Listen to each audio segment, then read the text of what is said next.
সরকার IMF এর prescription অনুযায়ী বিভিন্ন পণ্য নতুন করে আরও ভ্যাট আরোপ করতে যাচ্ছে বলে খবরে প্রকাশ। এটা জীবনযাত্রার উপরে বেশ প্রভাব ফেলবে বলে অনেকে মনে করেন। গুরুত্বপূর্ণ নাগরিক হিসাবে সরকার কোনো পরামর্শ দিবেন কিনা, গুরুত্বপূর্ণ নাগরিক কিনা জানি না, তবে এটা বলবো যে আমাদের যে সমস্ত প্রতিষ্ঠানগুলো লোন দিয়ে থাকে, নানা সময় আমাদেরকে আর্থিক সহায়তা দিয়ে থাকে, তারা নানা রকম বুদ্ধি পরামর্শ দিয়ে থাকে। এইসব পরামর্শের সবগুলোই যে আমাদের জন্য খারাপ আমি তা বলছি না, তবে অনেকগুলোই আমাদের জন্য আসলে ভালো নয়। দেশে বিশেষ করে বর্তমান যে চলমান অচল অবস্থা চলছে, অনেকটা দীর্ঘদিন পর্যন্ত মানুষ আর্থিক কষ্টে ভুগছে, বাজার নিয়ন্ত্রণ করা কঠিন হচ্ছে নানা কারণে।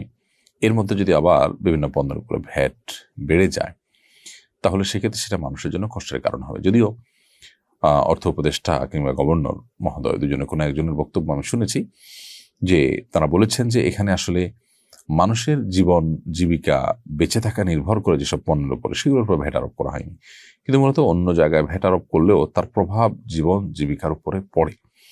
যার কারণে এই ব্যাপারটাতে সরকার, আমার মনে হচ্ছে যে আইএমএফ এর প্রেসক্রিপশন অনুযায়ী কাজ করা উচিত নয়, বরং আইএমএফ এর সাথে দরবার করা উচিত।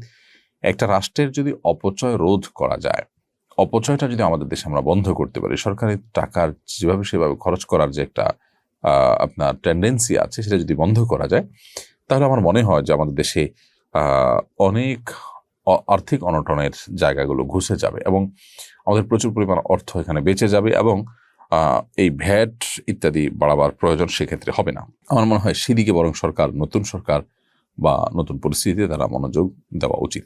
পরিবেশ সুরক্ষার বিষয়ে ইসলামের নির্দেশনা কি? বর্তমান সরকারের পলিথিন বিরোধী অবস্থান সম্পর্কে আপনার মন্তব্য কি? দেখুন, ইসলাম পরিবেশ সুরক্ষার জন্য বহু উদ্যোগের নির্দেশ আমাদেরকে দিয়েছে। মূলত ইসলামকে যদি আমরা সঠিকভাবে মেনে চলি, আল্লাহর আদেশ নিষেধগুলো যদি আমরা মেনে চলি, প্রকৃতিতে যদি আমরা নানা রকমের মডিফিকেশনের নামে ব্যাপক পরিবর্তন না আনি, তাহলে সেক্ষেত্রে পরিবেশ এমনিতেই সুসংরক্ষিত থাকবে। পৃথিবীতে আজ যারা পরিবেশ নিয়ে সবচেয়ে বেশি সোচ্চার এবং কথা বলছেন, দুর্ভাগ্যজনক বাস্তবতা হলো তারাই শিল্প বিপ্লবের নামে, নানা নামে তারা প্লাস্টিকের পৃথিবী আমাদেরকে উপহার দিয়েছেন এবং পরিবেশকে বিপর্যস্ত তারাই করেছেন। এখন তারাই আবার ওঝা হয়ে ঝাড়ছেন, এটা হলো বাস্তবতা। পলিথিন আমরা জানি যে সেটি আমাদের মাটির জন্য নানাভাবে ক্ষতিকর। বিশেষ করে পলিথিনের যত্রতত্র ফেলে দেওয়ার যে একটা প্রবণতা আমাদের দেশে মানুষের মধ্যে আছে, এটা কোনোভাবে নিয়ন্ত্রণ করা যাচ্ছে না। সেই জায়গা থেকে পলিথিন বিরোধী আইন করা বা পলিথিনের ব্যবহার বন্ধের উদ্যোগ নেওয়াকে আমি মনে করি যে প্রয়োজনীয় উদ্যোগ এবং সাধুবাদ জানানোর মতো উদ্যোগ। যদিও এই আইনগুলো আসলে আইনেই থেকে যায়, ফাঁকফোঁ করে নানাভাবে সেটা ঠিকই আপনার চলতে থাকে। তো এই ক্ষেত্রে যে সমস্ত ফ্যাক্টরিগুলো ইতিমধ্যে চালু আছে, সে ফ্যাক্টরিতে অন্য কিছু উৎপাদন করে হলেও যে সমস্ত কর্মীরা আছেন, শ্রমিকরা আছেন, তাদের কর্মসংস্থানের উদ্যোগ নেওয়া উচিত, যাতে করে তারা বিপদের মুখে পতিত না হয়। কিন্তু মূল উদ্যোগটা এটা অবশ্যই প্রশংসার দাবিদার।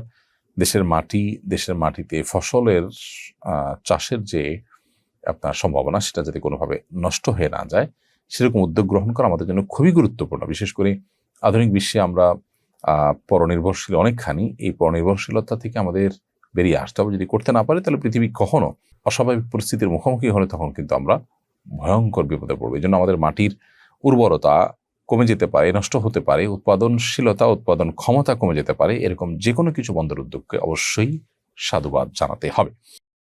আস-সুন্নাহ ফাউন্ডেশন, উম্মার স্বার্থে সুন্নাহর সাথে।